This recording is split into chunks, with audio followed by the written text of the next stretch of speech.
அனைவருக்கும் வணக்கம். Advanced Tamil quantum thermodynamic energy harvesting system.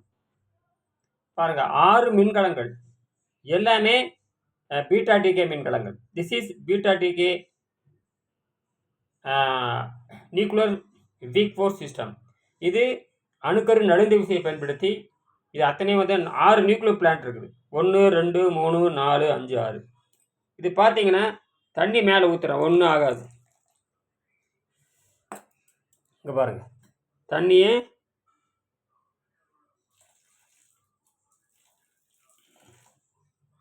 இப்போ எல்லாம் தண்ணிக்குள்ளே வேலை செஞ்சுட்டு இருக்குது எல்லாமே. ஏன்னா இதுக்கு இது பார்த்தீங்கன்னா எலக்ட்ரானில் இயங்குவதில்லை. இது புரோட்டானையும் நியூட்ரானையும் அடிப்படையாக கொண்டது. இதுதான் உலகத்தின் முதல் கண்டுபிடிப்பு. இங்கே பாருங்க,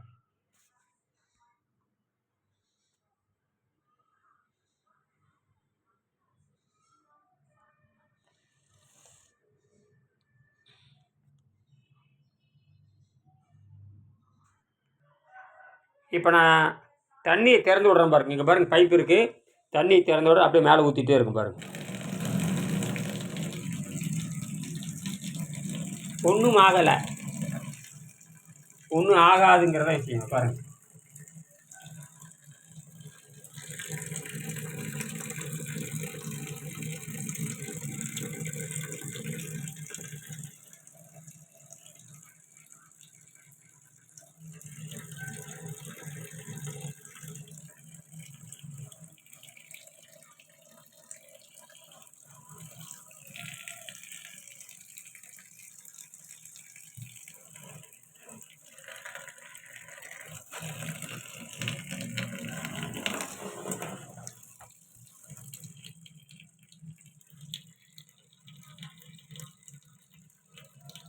லைட் எங்க வரைக்கும் போகுது பாருங்க.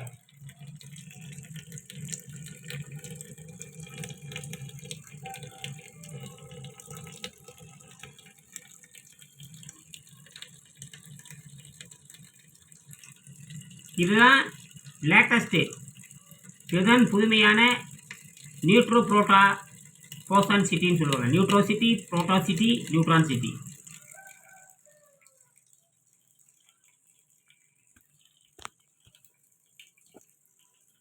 எதிர்காலத்தில் வரக்கூடிய இதுதான் நியூட்ரோ புரோட்டா போசான் சிட்டின்னு சொல்லுவாங்க. இந்த நியூட்ரா சிட்டி தான் காரணம். இது பார்த்தீங்கன்னா 1973 3 விஞ்ஞானிகள் மின்காந்த விசையும் அணுக்கரு நடிந்த விசையும் இரண்டு ஒன்று தான் சொல்கிறாங்க. Electromagnetic force and nuclear weak force is சேம்னு நிரூபித்தாங்க. மின்காந்த விசையும் அணுக்கரு நடிந்த விசையும் ஒன்று தான் சொல்லிட்டு 1979 3 விஞ்ஞானிகள் நிரூபித்தாங்க. அதுக்கான புரோட்டோடைப் இது வரைக்கும் யாரும் செய்யலை. அது மேத்தமேட்டிக்கல் கணக்கீடு முறையில் மேத்தமேட்டிக் கால்குலேஷன் மூலமாக நிரூபித்தாங்க. அதுக்கு காரணம் அடிப்படை துகள். அது எப்படி அப்படி அணுக்கரு விசை தானாகவே சிதைகிறதுன்னு என்று கண்டுபிடிச்சாங்க. தானாகவே செய்ததுக்கு பேர் பீட்டா டிகேன்னு சொல்லுவாங்க. அந்த மாதிரி மெட்டீரியல் ஒருங்கிணைக்கப்படணும். அந்த மாதிரி மெட்டீரியலில் ஒருங்கிணைக்கப்படாதனால இது வரைக்கும் அது ப்ரூஃபே கிடையாது. ஆனால் மேத்தமெட்டிக்கல் கால்குலேஷன் கூட இது சரி. அதுக்காக நோபல் பரிசு கொடுத்தாங்க. நோபல் பரிசு கொடுத்துட்டாவே கிட்டத்தட்ட எதிர்காலத்தில் வரலாம் என்று பொருள். அதான் இப்போ 50 வருஷத்துக்கு அப்புறம் நான் கண்டுபிடிச்சிருக்கிறேன். அது பார்த்தீங்கன்னா அந்த கிராஃபைட்டுக்கு அந்த தன்மை இருக்குது. கிராஃபைட்டுக்கு 3 தன்மை இருக்குது. கிராஃபைட்டுக்கு நியூட்ரானை தடுக்கும். அது நியூக்ளியர் ஸ்ட்ராங் ஃபோர்ஸில் அது வேலை செய்யும். அதே போல் நியூக்ளியர் வீக் ஃபோர்ஸில் கிராஃபைட் நைட்ரஜனை உறிஞ்சும். 2வது தன்னிடம் இருக்கிற புரோட்டானை வெளியே தள்ளும் அப்படின்னு நான் உறுதிப்படுத்துகிறேன். ஏன்னா நான் செஞ்சுருக்கிறது அதுதான். நான் என்ன பண்ணுறேன்னா அதற்கு ஒரு தூண்டுகோல் வைக்கிறேன். அதுக்கு ஒரு எலக்ட்ரிசிட்டி கேட்டலிஸாக பயன்படுத்துகிறேன். அதற்கு 3 வோல்ட் இருக்கிற ஒரு மின்சாரத்தை கொடுத்து கிராஃபைட்டை தூண்டி விடுறேன். கிராஃபைட்டை தூண்டி விடும்பொழுது என்ன பண்ணுதுன்னா அது தன்னை எடுக்கிற ஒரு புரோட்டானை லாஸ் பண்ணுது. வெளியே இருக்கிற நியூட்ரானை அப்சர்வ் பண்ணிக்குது. வெளியே எங்கே இருக்குது? காற்றுல இருக்கிற நைட்ரஜன். அது காற்றுல இருக்கிற நைட்ரஜன் நியூட்ரான் இருக்குது. அந்த நியூட்ரான் ஐசோடோப். அது அப்படியே செதைச்சிட்டே இருக்கும். அது யாரால் செதைக்கப்படுகிறது? காஸ்மிக்கிலிருந்து வரக்கூடிய ஆல்ஃபா, காஸ்மிக்கிலிருந்து வரக்கூடிய பீட்டா, காஸ்மிக்கிலிருந்து வரக்கூடிய காமா, நியூட்ரான் இதெல்லாம் தூண்டப்படுது. காற்றுக்குள்ளே போன உடனே நைட்ரஜன் 14 மாறிட்டு இருக்குது. ஐசோடோப் அது நிச்சயமற்றது, செதைஞ்சிக்கிட்டே இருக்கும். அது எங்கே போகுது? அது நேர கார்பன் கேப்பில் போய் போகுது. கார்பன் என்ன பண்ணுது? புரோட்டானை ரிலீஸ் பண்ணுது. Proton releasing and nitrogen absorbing. இது ஒரே நேரத்தில் இந்த கிராஃபைட் பண்ணுது. ஒரு வினாடி நேரத்தில் 1000 முறை செய்யறதுனால இது நடந்துகிட்டே இருக்குது. இதுக்கு அடிப்படை காரணம் என்ன? அதுக்கு டபிள்யூ போசான் தான் காரணம். டபிள்யூ போசான் என்ன பண்ணுதுன்னு கேட்டிங்கன்னா, எல்லா அணுக்களுக்கும் நியூட்ரான் வச்சுக்க. இப்போ நம்ம நியூட்ரானும் புரோட்டானை பற்றி பேசுகிறோம்.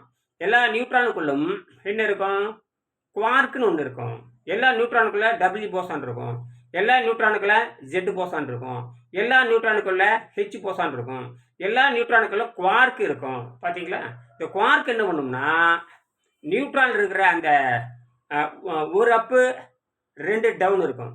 அது ஒரு அப்பு 2 டவுன் என்ன பண்ணோம்னா 2 அப்பு 1 டவுனாக மாற்றிடும். ஒரு அப் குவார்க் 2 டவுன் குவார்க், 2 அப்பு குவார்க் 1 டவுன் குவார்க், இப்படி மாறிடுதுன்னா என்ன ஆகும்? அது புரோட்டானாக மாறிடும். இது ஒரு வினாடிக்கு பல ஆயிரம் முறை நடந்துக்கிட்டே இருக்கும். இதெல்லாம் இந்த டபிள்யூ போசானும் இசட்டு போசானும் தான் காரணம்னு 1983 சுவிட்சர்லாந்து இருக்கிற செர்ன் சிஇஆர்என் செர்ன் அமைப்பு கண்டுபிடிச்சது. கடுமையான அணுக்களை மோத வச்சு கண்டுபிடிப்பாங்க, பல கோடி ரூபாய் செலவு பண்ணி. அது இந்த கிராஃபைட்டில் நடக்குது. உலகத்தில் கிராஃபைட்டுக்கு மட்டும்தான் அந்த யோகதி இருக்குது. 92 தனிமங்கள் இருக்குண்ணா, ஹைட்ரஜன் தொடங்கி யூரேனியம் வரைக்கும். இதுக்கு எந்த தகுதியும் கிடையாது. கிராஃபைட்டுக்கு மட்டும்தான் அந்த தகுதி இருக்குது. அதை நான் கண்டுபிடிச்சேன். கிராஃபைட்டுக்கு 3 கேரக்டர் இருக்குது. என்ரிகோ ஃபெர்மி கிராஃபைட்டுக்கு 1 கேரக்டர் இருக்குதுன்னு கண்டுபிடிச்சாரு. அதை தான் நியூக்ளியர் வீக் ஸ்ட்ராங் ஃபோர்ஸில் பயன்படுத்தினார். அமெரிக்காவில் முதல்ல நியூக்ளியர் உலை கட்டப்பட்டது. அதுலேருந்து வர பிளாஸ்மாவையும் அந்த நியூட்ரானை கட்டுப்படுத்துவதற்கு கிராஃபைட் வந்து ஒரு மாடரேட்டரை பயன்படுத்துகிறாங்க, நியூட்ரான் மாடரேட்டர். நான் என்ன பண்ணுறேன், நான் தொடர்ந்து கிராஃபைட்டை பற்றி ஆராய்ச்சி பண்ணிக்கிற பொழுது கிராஃபைட்டுக்கு கூடுதலாக இன்னும் 2 பண்பு இருக்குது. தங்கிட்ட இருக்கிற புரோட்டானை எமிட் பண்ணுது, காற்றுல இருக்கிற நைட்ரஜனை சக் பண்ணுது, உறிஞ்சுதுன்னு கண்டுபிடிச்சிக்கிட்டேன். இது 2மே இயற்கை நடந்துட்டு இருக்குது. அப்போ இதை பீட்டா டிகம். இந்த பீட்டா உண்மையாலுமே natural nuclear fusion. This is natural nuclear fusion. இது நடந்துகிட்டே இருக்குது, பல கோடி ஆண்டு நடந்துட்டு இருக்குது. நான் அதை தூண்டல் பண்ணுறதுக்காக ஒரு எவரிடி பேட்டரி எடுத்துக்கிறேன். 1.5 வோல்ட் எவரிடி பேட்டரி அல்லது டீரோசெல் பேட்டரி, 2மே சேம் பேட்டரி தான், எல்லாம் அல்கலைன் பேட்டரி தான். இந்த அல்கலைன் பேட்டரியில் என்ன இருக்குன்னு கேட்டிங்கன்னா, பொட்டாசியம் K40ங்கிற ஐசோட்டோப் இருக்குது, நைட்ரஜன் சல்ஃபேட், நைட்ரஜன் 14ங்கிற ஐசோட்டோப் இருக்குது, கிராஃபைட் இருக்குது, கிராஃபைட்டுக்குள்ள C14ங்கிற ஐசோட்டோப் இருக்குது. இதெல்லாம் தொடர்ந்து கதிர்வீச்சு உடையது. அது வந்து கெமிக்கல் ரியாக்ஷன் மூலமாக மின்சாரத்தை பயன்படுத்துது. அந்த மின்சாரத்தை வெளியிடுறப்போ நான் வெளியே ஒட்ட வச்சு கிராஃபைட்டை வச்சிருக்கிற எலக்ட்ராய்டு வச்சிருக்கிறேன். பாசிட்டிவும் கிராஃபைட் எலக்ட்ராய்டு, நெகட்டிவும் கிராஃபைட் எலக்ட்ராய்டு. அது உலகத்தில் வந்து பாசிட்டிவும் கிராஃபைட் ராடு, நெகட்டிவும் கிராஃபைட் இருக்கிறப்ப அந்த மெட்டல் டோட்டலாகவே 0வாக மாறிடும். அந்த கிராஃபைட் டீரோசெல் பேட்டரி பார்த்தீங்கன்னா அயன் பாடி தான். டாப்லேயே அயன் பாடி, சுற்றி ரவுண்டில் அயன் பாடி, பேக் சைடு எல்லாமே ஃபுல் அயன் பாடி தான். மேலே பார்த்தீங்கன்னா ஒரு நிக்கல் கோட் கொடுத்துருப்பாங்க, முழுக்க அயன் பாடி. இந்த அயன் பாடி பூராமே மேலே கிராஃபைட் ராடு ஒட்ட வச்சோடனே அது என்னவா வந்து 0 போயிடும். எதுவுமே பாதிக்காது, எந்த தண்ணீரும் பாதிக்காது, எதுவும் பாதிக்காது, அது 0 போயிடுது. அந்த எலக்ட்ரான் மூமெண்ட்டே இருக்காது, தன்னுடைய கட்டுப்பாட்டில் எடுத்துக்கும்.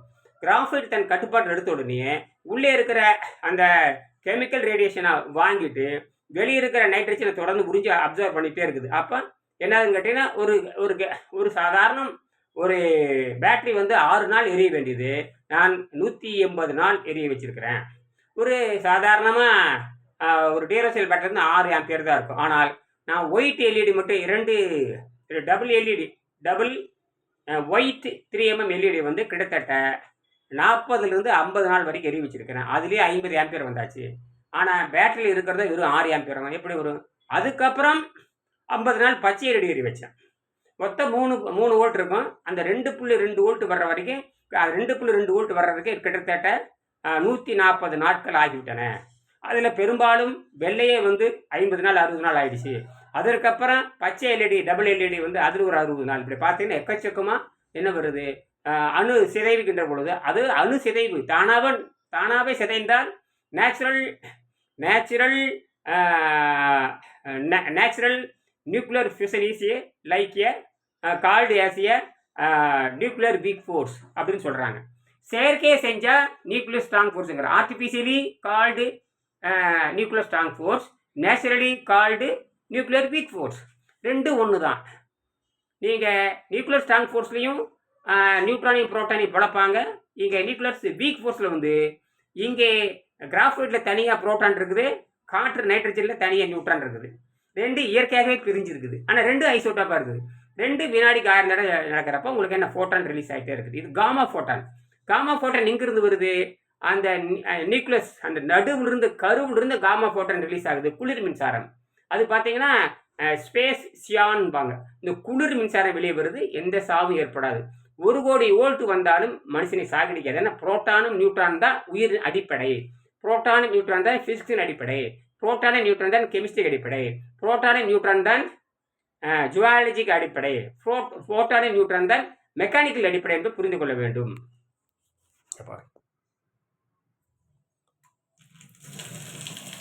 எவ்வளோ வேகமாக போகிறோம், ஒன்றுமே ஆகாது.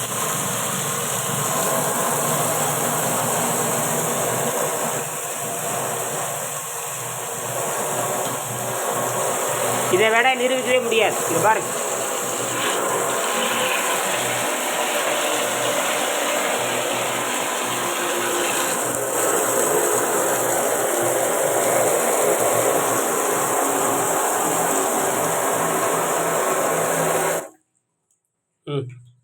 எல்லாமே எரியுது பாருங்க.